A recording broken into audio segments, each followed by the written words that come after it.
Hello കൂട്ടുകാരെ, അങ്ങനെ ഞങ്ങൾ നമ്മുടെ ജഗന്നാഥ് പുരി ഒഡീസയിലുള്ള ജഗന്നാഥ് പുരി ടെമ്പിളിൽ എത്തിയിരിക്കുകയാണ്. അങ്ങനെ ഞങ്ങൾ അങ്ങോട്ട് അമ്പലത്തിലോട്ട് പോവാണ്.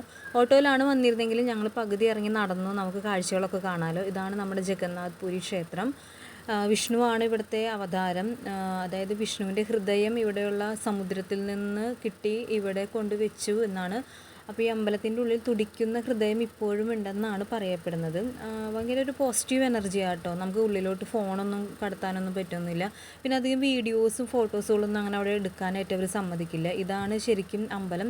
ഒരു പാറക്കല്ലിൽ കൊത്തി നിർമ്മിക്കപ്പെട്ട അമ്പലമാണ് കേട്ടോ ശരിക്കും ഇതും. ഇത് ശരിക്കും ഒരു പാറക്കല്ലാണ്. അത്രത്തോളം ഫിനിഷിങ് വർക്കാണ്, നമുക്കത് കാണുമ്പോൾ തന്നെ മനസ്സിലാവും. അങ്ങനെ ഞങ്ങൾ അതിൻ്റെ ഫ്രണ്ടിൽ നിന്ന് കുറച്ച് സെൽഫീസും ഫോട്ടോസുകളൊക്കെ അങ്ങനെ ഞങ്ങൾ ഒരുപാട് എടുത്തു.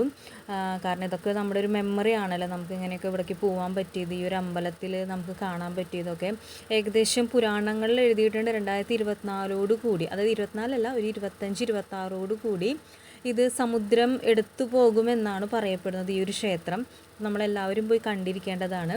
അങ്ങനെ ഞങ്ങൾ ക്ഷേത്രത്തിലൊക്കെ കയറി ദർശനമൊക്കെ കഴിഞ്ഞ് ഞങ്ങൾ തിരിച്ചിറങ്ങിയിട്ട് അപ്പോൾ എൻ്റെ ഹസ്ബൻഡ് പറഞ്ഞു ആൾക്ക് ഗുലാബ് ജാം അല്ല രസ്മലായി കഴിക്കണം എന്ന് പറഞ്ഞു. അങ്ങനെ അത് വാങ്ങിച്ചു. പിന്നെ ഞങ്ങൾ അമ്പലത്തിൽ വെച്ച് തന്നെ ഞങ്ങൾ ശംഖ്, അവിടെ അടുത്ത് ഞങ്ങൾ ശംഖൊക്കെ വാങ്ങിച്ചു. അങ്ങനെ അവിടെ നിന്ന് ഒട്ടകത്തിൻ്റെ ഒക്കെ അടുത്ത് നിന്ന് ഫോട്ടോസ്